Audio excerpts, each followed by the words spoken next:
Hi hello friends, ಇವತ್ತು ಅವಲಕ್ಕಿಯಿಂದ ಹೇಗೆ ಪಾಯಸ ಮಾಡೋದು ಅಂತ ನೋಡ್ಕೊಂಬರೋಣ ಬನ್ನಿ. ಕೇವಲ 10 ನಿಮಿಷದಲ್ಲೇ ಇದನ್ನು ಮಾಡ್ಕೋಬೋದು.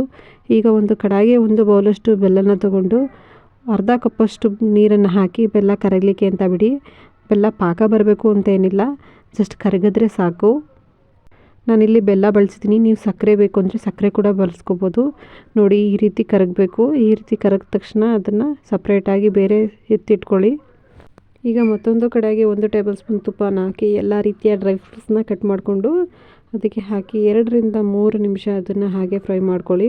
ಈಗ ಡ್ರೈ ಫ್ರೂಟ್ಸ್ ಇಟ್ಕೊಟ್ಟಿರುವಂತಹ ಪಾತ್ರೆಯಲ್ಲೇ 3 ರಿಂದ 4 ಕಪ್ಪಷ್ಟು ಈ ಪೇಪರ್ ಅವಲಕ್ಕಿನ ತಗೊಳ್ಳಿ. ಲೋ ಫ್ಲೇಮಲ್ಲೇ ಹಾಗೆ 3 ರಿಂದ 4 ನಿಮಿಷ ಫ್ರೈ ಮಾಡ್ತಾರೆ. ಜಾಸ್ತಿ ಉರಿ ಕೊಟ್ಕೋಬೇಡಿ, ಸೀದೋಗೋ ಚಾನ್ಸಸ್ ಇರುತ್ತೆ.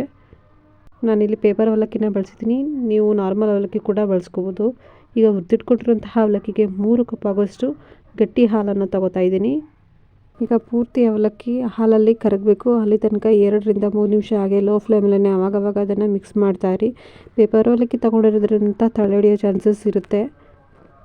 ಈಗ ಬೇಯ್ತಿರೋಂತಹ ಪಾಯಸಕ್ಕೆ 3 ರಿಂದ 4 ಗೋಡಂಬಿ, ಸ್ವಲ್ಪ ಕೊಬ್ಬರಿ ಮತ್ತು ಕಲ್ಸಕ್ಕರೆನ ಹಾಕಿ ಪುಡಿ ಮಾಡಿ 4 ರಿಂದ 5 ಏಲಕ್ಕಿನ ಹಾಕಿ ಕರಗಿಸ್ಕೊಂಡಿರೋಂಥ ಬೆಲ್ಲನ ಮಿಕ್ಸ್ ಮಾಡಿ 2 ರಿಂದ 3 ನಿಮಿಷ ಅದನ್ನು ಬೇಯಿಸ್ಕೊಳ್ಳಿ.